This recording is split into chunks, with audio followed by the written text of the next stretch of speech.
Olá, pessoal! Seja muito bem-vindo, seja muito bem-vinda. E vamos começar essa live que vamos quebrar crenças aqui hoje, que eu acho que muito engenheiro tem crença, então vamos quebrar todas essas crenças aqui. Legal? Então vamos lá, esse nosso quarto episódio é justamente sobre um tema um pouco polêmico, que é o seguinte: não é ter anos de experiência em obra que te faz ganhar acima de 10k. Não é, gente. E talvez muitas pessoas achem isso, né? Tenham essa crença. Eu também, inclusive, tinha essa crença. Então, eu queria abordar aqui um pouquinho para vocês essa vivência. Então, o que eu percebi realmente na minha trajetória, né? E que eu vejo que talvez muitas pessoas podem estar com essa crença instalada e a gente vai quebrar isso daqui hoje, certo? Então, assim, o que vocês acham? O que faz uma pessoa, um engenheiro, se destacar e realmente chegar a ganhar mais de 10k na engenharia civil?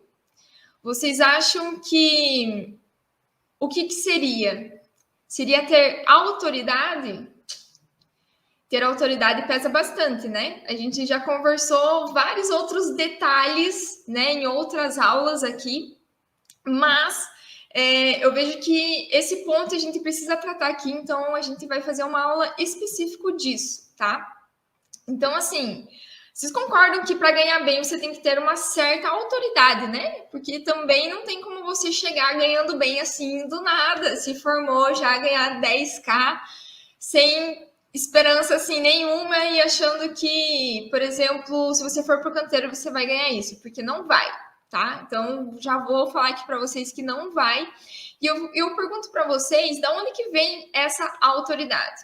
Essa autoridade, vocês concordam que vou elaborar aqui de uma forma diferente. Autoridade, vocês acham que precisa ter anos de experiência em obra para você ter autoridade? Será que precisa anos de experiência em obra? O que vocês acham? Provavelmente muitas pessoas vão dizer que sim, que precisa ter justamente experiência em obra. E possivelmente, se você tem isso instalado aí na sua cabecinha, né? Você é engenheiro e engenheira que acha que somente engenheiros que já têm 10, 15 anos de experiência vai ganhar bem, você tem uma crença instalada aí na sua cabeça e a gente vai quebrar isso hoje, tá? E por que, da onde que vem essa crença? Possivelmente aí na sua vivência com engenheiros civis, você teve contatos com engenheiros mais velhos, né? Então, da onde que vem isso? Tô falando aqui para vocês que possivelmente pode ser disso, que você tenha contato com engenheiros mais velhos e sabe que eles têm, por exemplo, uma vida boa, confortável, e por isso a gente acaba instalando ali como uma referência na mente que os engenheiros mais com anos de idade e de experiência são os que ganham bem, né? E eu falo porque foi isso o que eu vivenciei também, e eu tinha isso instalado em mim. E possivelmente, se você pensa dessa forma, a maioria dos engenheiros também que você veio aí como referência na tua mente, conforme eu falei aqui, são os engenheiros de obras.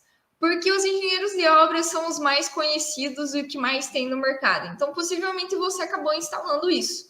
E, gente, isso não é verdade, né? E assim, se você pensa em atuar em obra, não tem problema nenhum, mas eu vou mostrar um outro caminho aqui para vocês, tá?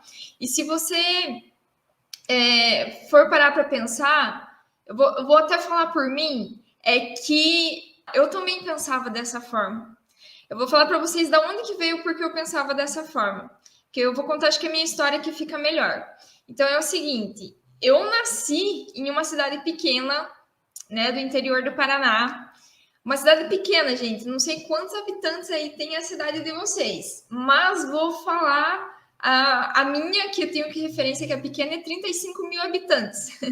Então, 35 mil habitantes para mim é uma cidade pequena.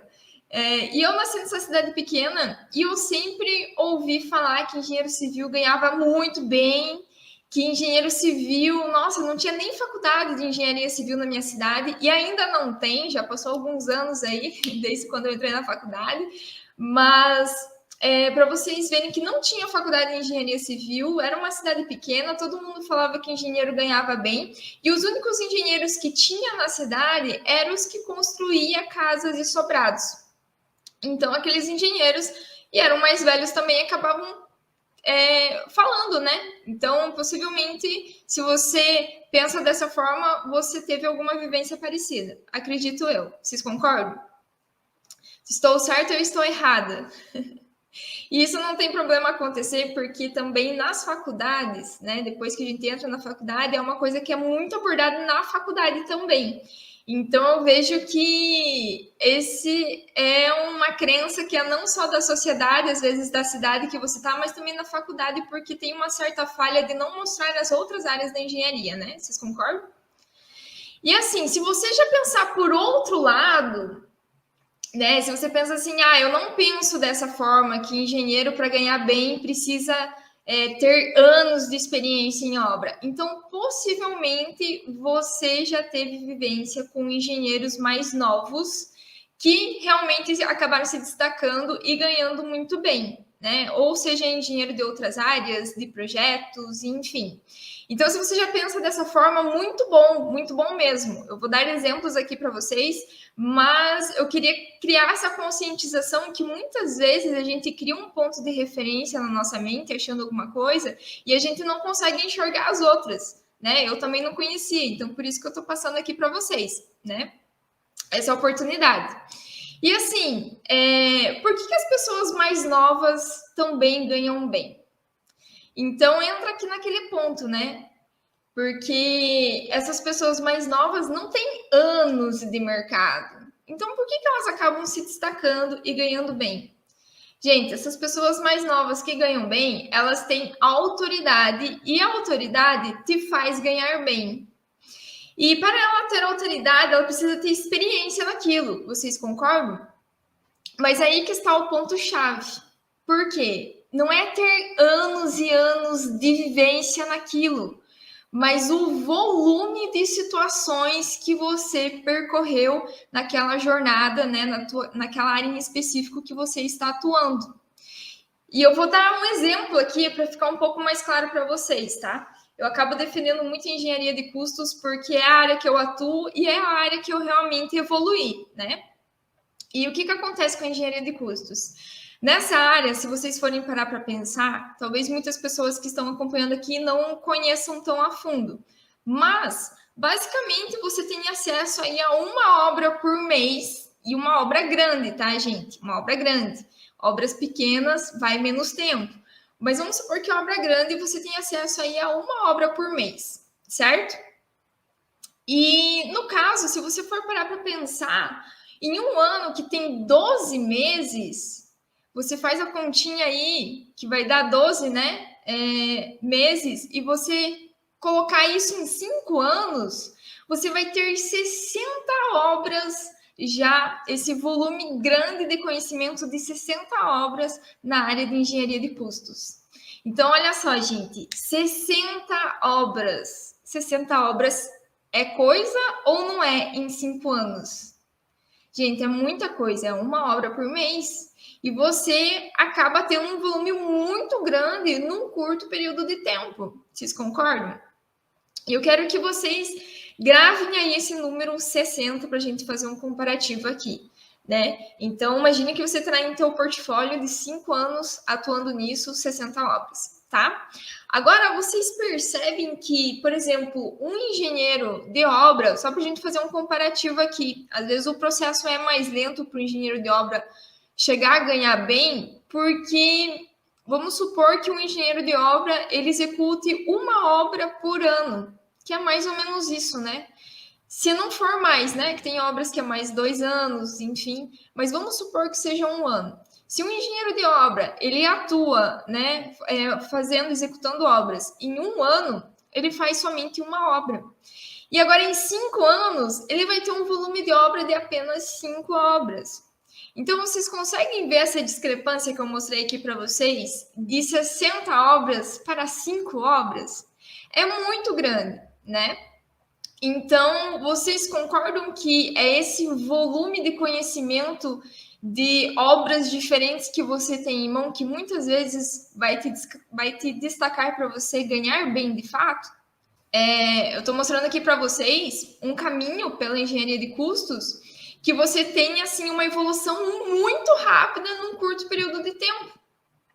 E aqui eu falei, por exemplo, uma obra por mês. Mas, por exemplo, eu já atuei, no caso, quando eu era contratada por uma empresa, eu já atuei em, por exemplo, num mês eu estou atuando em 8, 9 obras diferentes, porque eu acompanhava o custo de todas elas. Então, eu dei aqui apenas exemplo de um orçamento por mês. Mas eu já vivenciei, por exemplo, 9 por mês, só para vocês terem uma ideia.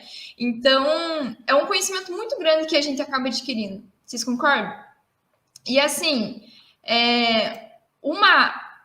uma das vantagens dessa área é justamente isso, né? A gente aprende cada vez mais em cada projeto.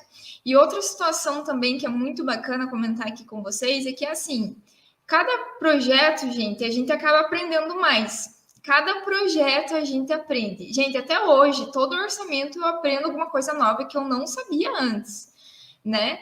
E são várias metodologias. Você passa por diversas metodologias construtivas, você passa por materiais diferentes, de padrões diferentes, e você absorve muito conhecimento. E o bacana é que, assim, quando você vai para uma outra obra, você já sabe, assim, opa, peraí, eu já vi uma situação que pode economizar nessa obra que eu já utilizei em algum outro projeto que eu acabei orçando. Então, quando você presta esse serviço, né, de custo, de análise de custo, de controle, enfim, de redução de custos, você já vai ter um portfólio muito grande, porque você vai estudar uma obra por mês. Então, quando você chega para pegar um novo projeto com o cliente, você já fala, opa, peraí, mas a gente pode economizar nessa etapa e nessa etapa, porque eu já participei disso, de um outro projeto que realmente vale a pena ter um custo-benefício melhor. Então, olha só, e aí a gente tem uma outra oportunidade por trás disso, é que, por exemplo, você começar a ganhar também sobre economia, né? Então, eu já participei, por exemplo, de lucro, né? De participação de lucro, que era 10%. Então, o quanto economizou, eu participei de 10% daquela metodologia que a gente tinha definido como o melhor custo. Então, você chegar para o teu cliente e falar, olha, na vez de a gente fazer assim, vamos fazer aqui por essa outra forma, que vai mudar, enfim, a metodologia, vamos considerar desse jeito, que você vai ter uma economia, por exemplo, aqui de 200 mil reais na tua obra, que seja, né? 200 mil reais. E desses 200 mil reais, você pode economizar ali 200 mil reais para a construtora, para a incorporadora que você está trabalhando, e você pode negociar uma bonificação de 10% dessa economia. Você acha que o cara não vai querer? O teu cliente não vai querer te pagar 10% se você dá uma economia de 200 mil? Claro que vai, gente. Claro que vai. E aí, vocês acham que, por exemplo, 10% de 200 mil é bom ou não é bom? Daí 20 mil, né? É uma ótima jogada. Então, por isso que eu falo que essa área ela é muito promissora e ela, assim, tem várias vantagens por trás, né? Essa daqui é apenas uma delas que eu estou comentando aqui com vocês, que eu lembrei agora por um acaso ainda. Então, só para vocês terem essa ideia. E, então, só para concluir essa ideia aqui que eu passei para vocês, que realmente é o volume de coisas que a gente tem na mão, o volume de projetos, volume do que você já acabou, projetos que você acabou orçando, que importa, e não anos de experiência que você tem naquilo. São duas coisas completamente diferentes, né? E sabe quando que me caiu essa ficha que eu estou falando aqui para vocês? De não ter anos de experiência, por exemplo, para ter autoridade de fato. Vou contar para vocês aqui quando que me caiu essa ficha. Pode ser que caia a ficha aí de vocês também. Que é assim, gente, quando eu tinha feito meus 26 anos, hoje eu tô próximo dos 30, né? Mas quando eu fiz assim meus 26 anos, com 1 ano e meio de formada, quando eu tinha 26 anos, eu fui contratada como coordenadora aí de uma grande incorporadora do Brasil. Então, quem me acompanha já sabe isso, né? E quando eu entrei como coordenadora, gente, eu nunca tinha trabalhado com uma equipe grande. Eu tinha trabalhado com estagiários, mas não com uma equipe de fato. E quando eu entrei, eu já sabia, né, que ia ser como coordenadora, enfim, e eu assumi aquele desafio. E quando eu cheguei, eu me deparei com 10 a 12 pessoas na equipe. E quando eu olhei para essas pessoas, gente, eu falei assim, ó, caramba, tipo assim, ó, eram pessoas que tinham a minha idade, eram pessoas que já tinham anos de empresa, eram pessoas que já tinham mais de 10 anos que eu tinha, porque imagina, eu assumi como coordenadora com 26 anos. E aí que me caiu a ficha, que eu falei assim, ó, caramba, gente, por um momento eu pensei assim, mas essas pessoas que estão, tipo, né, na equipe, será que elas não deveriam estar como coordenadora da vez de eu, por exemplo? E aí que me caiu a ficha, porque não importa a idade das pessoas, o ano de experiência que a pessoa tem, mas o volume de situações que ela vivenciou e que no momento de tomar a melhor decisão, essa pessoa vai saber a melhor decisão, porque realmente é um cargo de responsabilidade e de uma área importantíssima, né? Imagine orçamentos, área de orçamentos, de controle de custos, é uma área importantíssima para a empresa. Então, virou minha chavinha somente quando aconteceu isso comigo. E eu falava, meu Deus, tipo, ficava assim, e realmente a gente tem que acabar quebrando essa crença, né? Então, assim, se você for analisar, né, mais a fundo, né, se vocês forem parar para pensar, por que uma grande incorporadora contratou, por exemplo, uma engenheira com 1 ano e meio de formada, que é pouco, né, gente? 1 ano e meio de formada, para um setor de coordenação, que é um setor assim tão importante, sendo que já tinha pessoas na equipe que eram com mais experiência e até com experiência em obra. Porque, gente, não fazia sentido, porque aquelas pessoas não tinham aquele volume de experiência que eu já tinha nesse 1 ano e meio de formado. Vocês entendem? Então, só para vocês entenderem justamente por essa vivência que eu tive, né? Que foi muito rápido mesmo. E não foi apenas comigo. Vou falar para vocês aqui de uma das minhas alunas, né? Uma das minhas alunas que não tem experiência em canteiro de obras, que trabalhou mais essa parte de engenharia de custos, mas que ela não tinha experiência no próprio canteiro, né? Conforme a gente está falando aqui, para quebrar essa crença. Ela, enfim, ela teve todo o conhecimento de engenharia de custos, colocou em prática, captou o cliente, abordou o cliente, usou aqui as ferramentas, né, que a gente está já debatendo nas outras aulas de aquecimento que a gente conversou. E ela conseguiu fechar grandes contratos, gente. Grandes contratos mesmo, sem ter anos e anos, né, de atuação. E eu falo grande porque é acima de 12 mil reais os contratos. Então, só para vocês terem essa ideia. E ela, se eu não me engano, tá com 26, 27 anos por aí. Então, olha só, não foi isso que foi determinante, por exemplo, para ela fechar esses contratos com os clientes dela. Não foi ter anos de experiência, mas saber abordar, saber explicar, né, conforme a gente já falou aqui em outras aulas. Então, eu até conversei com ela aí nesses últimos dias e ela falou que os clientes estavam satisfeitos, né? O cliente estava satisfeito de um caso em específico que a gente estava abordando e que os clientes ficou realmente encantado, porque o que interessa é aquele conhecimento específico que ela tem. Vocês entendem? Então, só para mostrar que não foi apenas comigo e não foi um fator decisório ela ter anos de experiência em obra para o cliente fechar com ela um valor de contrato aí de 12 mil reais por mês. Vocês entendem? E é um contrato bom, né, gente? É um contrato bom, ainda mais para quem está iniciando. Vocês concordam? Então, é legal compartilhar esses outros casos aqui para vocês verem que não é somente comigo, mas que realmente acaba acontecendo, né?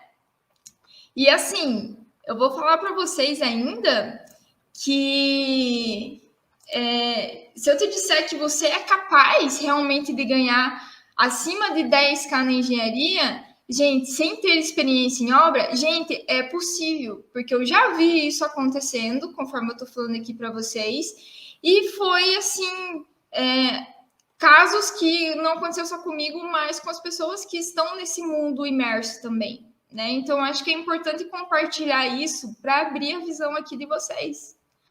Mas aqui, gente, a questão da história é que eu tinha uma crença, né? Que eu falei para vocês. E até acontecer comigo, que foi onde virou a chave para mim. E eu ver que isso realmente era uma crença que eu tinha. E eu pergunto para vocês, então, o que fazer, né, para a gente se tornar autoridade, né? Então, o passo aqui que eu julgo como importante é você ter autoridade, né? E às vezes a autoridade te leva a ter um pouco de volume. E como eu te falei, 1 ano atuando na área, você já tem um volume, por exemplo, de 12 obras, que é uma coisa muito boa, né? São vários acontecimentos, cada projeto é diferente um do outro, então você tem um aprendizado assim totalmente exponencial, totalmente exponencial. Por isso que eu gosto de compartilhar aqui com vocês. Mas como que a gente faz então, né, para a gente se tornar a autoridade, que eu vejo que é tão importante? Vou falar aqui para vocês que eu acho que primeiro seria você atuar em uma área que te permita isso, porque não são todas as áreas que te permitem isso, infelizmente, né? A gente vê como o exemplo famoso aqui que todo mundo conhece, que é o canteiro de obras. Se você for para o canteiro de obras, você já não vai conseguir fechar, por exemplo, um contrato lá de 12 mil por mês para você tocar a obra sendo recém-formado, basicamente, né? Então, não são todas as áreas que te permitem isso. Então, acho que o primeiro passo seria escolher uma área que te permite você ter autoridade dessa forma, né? Mas se você quiser ir para a obra, gente, não tem problema nenhum. Só estou falando aqui que às vezes você vai ter que ter paciência em enfrentar o processo, porque não é tão rápido como eu estou falando que é a engenharia de custos, porque realmente a engenharia de custos, como eu estou mostrando aqui para vocês, é muito rápido, né? E o segundo passo é que quando você não tem segurança, gente, no que você está falando, o seu cliente ele percebe isso. Então, ele acaba percebendo.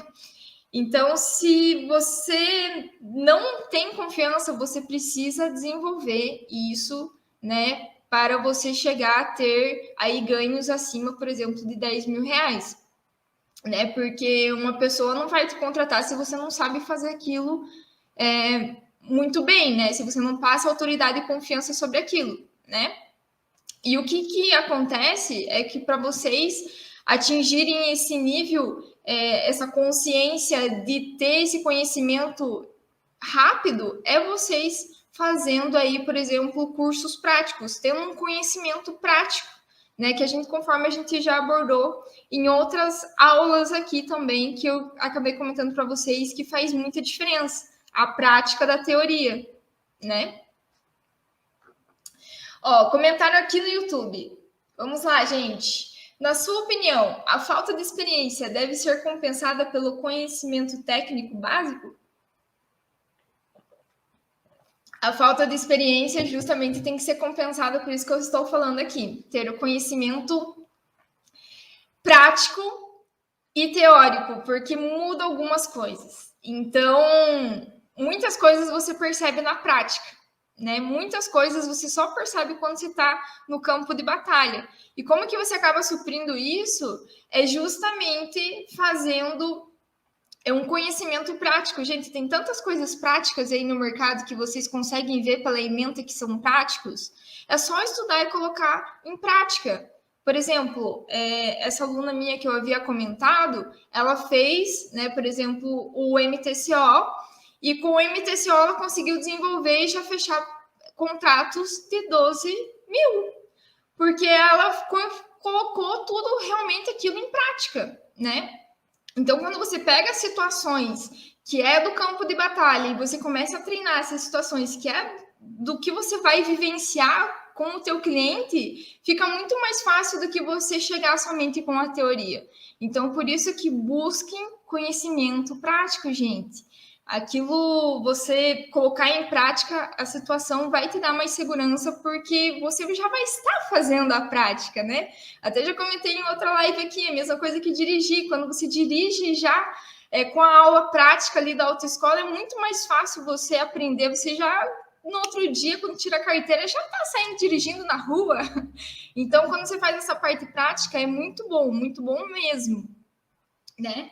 E eu falo porque realmente eu vivi isso e tenho autoridade para falar isso daqui para vocês. E para se tornar autoridade, gente, eu dei aqui as dicas para vocês, mas na engenharia de custos eu vou dar aqui uma dica extra para vocês, que é o seguinte: foque no volume, né? Para ter autoridade. Então, em um ano, você vai ter já uma boa autoridade com 12 obras, por exemplo, em tomar decisões, em apresentar melhorias. Mas para você se tornar autoridade e ganhar bem mesmo, eu vou falar para vocês não falhar aqui em alguns itens. E quais que seriam esses itens? O primeiro item, gente, é o seguinte: conheça a fundo os conceitos orçamentários ali que são de base, as coisas básicas, né? A parte, no caso, que eu digo, por exemplo, a teoria em si. Então, você também não pode focar tanto em esquecer a teoria, porque a teoria também é importante. Então, conheça a fundo os conceitos básicos que você vai seguir daquela área. Porque eu vejo, por exemplo, na minha área, que, vamos supor aqui, o BDI, muitas pessoas acham que é apenas o lucro, mas não é apenas o lucro, e você já sabe isso pela teoria, né? Que tem várias outras coisas. Mas dependendo com quem que você está conversando, as pessoas acham, o BDI é aquela taxa que vai justamente para compensar os custos lá, é o lucro que eu tenho. Não, mas espera aí, não é só o lucro, né? Tem outras coisas por trás, né? Então, não foque, digamos, apenas na prática, porque a prática também tem que envolver essa parte de teoria. Você não pode errar nessa parte que é a base do negócio, a base da tua área, tá? Segunda coisa que eu digo aqui para vocês: conheça variados métodos construtivos. Gente, sejam curiosos, vão buscar os métodos construtivos novos do mercado. Tem muita coisa bacana, inclusive eu acompanho algumas pessoas que acabam atuando nessa área também, e eu vi que recentemente postou uma metodologia construtiva diferente. E daí eu olhando assim, eu falei assim, nossa, eu acho que essa metodologia é uma oportunidade para melhorar o projeto que eu estou atuando. Eu vou fazer um estudo, ver se compensa essa troca realmente e ver o que eu poderia economizar. Então, sejam curiosos. Quando você vê um método construtivo diferente, vai atrás, vê o que aquilo às vezes pode te agregar em algum projeto, algum orçamento. E conforme eu falei para vocês, vocês podem ganhar sobre isso também. Vocês podem ganhar uma bonificação sobre redução de custos. E eu gosto dessa parte também, né? Porque você pode tirar uma boa remuneração ali se você entregar algo bem feito, né? Então, sempre busquem aí métodos construtivos diferentes, justamente para buscar economias eficientes, tá? Então, é uma dica aqui que eu deixo para vocês. Busquem o que há de novo, de diferente no mercado e saiam do tradicional, porque as pessoas só pensam no tradicional e não acabam olhando para outras metodologias, às vezes, que são novas no mercado e que podem trazer um resultado muito bom, né? Então, deixo aquele dica para vocês. E, inclusive, eu até vou perguntar aqui para vocês uma coisa simples, não é nada assim novo do mercado, mas só para vocês entenderem aonde que eu quero chegar.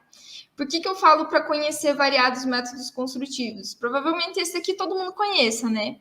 Mas eu vou perguntar, você sabe o que é mais vantajoso aí na tua região? É, no caso, laje treliçada com EPS ou laje treliçada com lajota cerâmica?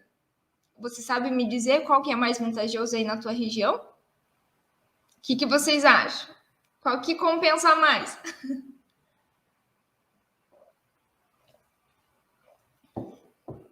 Alguém chuta?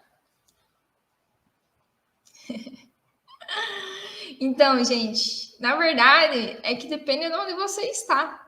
Porque em uma região pode ser mais vantajoso o EPS em questão de custo, analisando somente essa metodologia construtiva.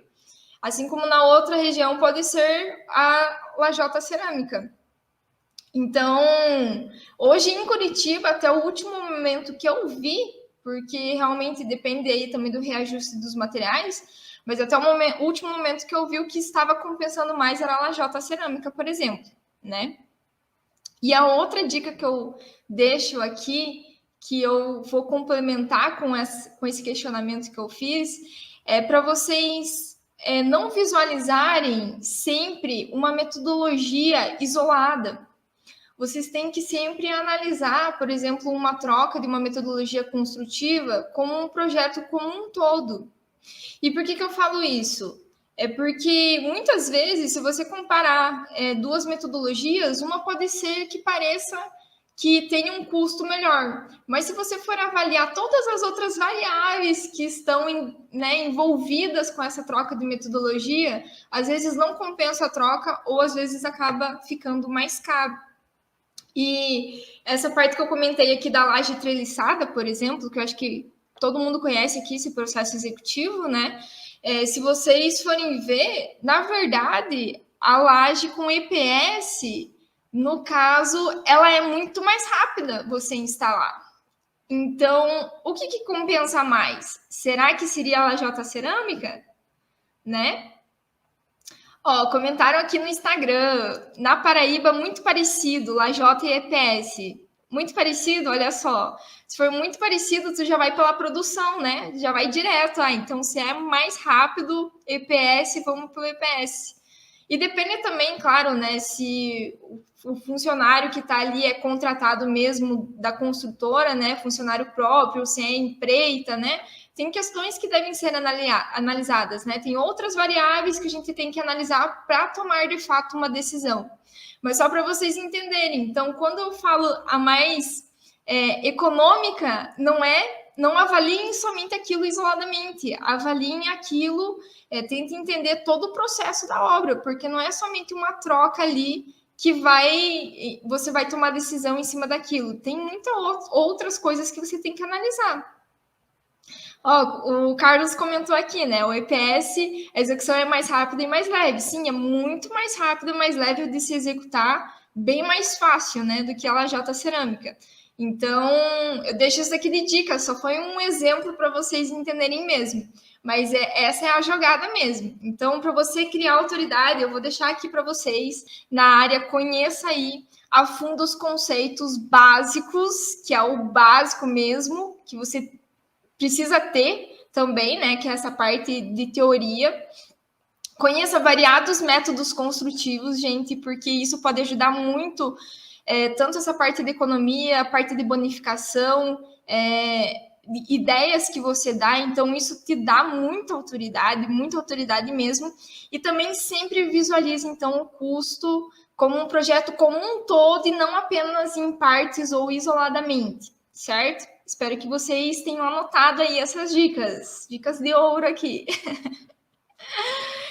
Então, gente, e conforme eu mostrei para vocês, né, eu passei uma riqueza de informações aqui para vocês, né, que são exemplos mesmo da área para vocês entenderem. Mas, conforme eu mostrei para vocês, você cria autoridade aí quando você tem diversas obras que você tem contato, né? Então, por exemplo, em um ano, nessa área é gigantesco, o teu conhecimento é gigantesco, né? E eu quero perguntar aqui, se hoje, qual a área que você está, se você tem esse crescimento exponencial, igual a engenharia de custos, ela nos permite, se você tem esse conhecimento exponencial dessa forma ou não.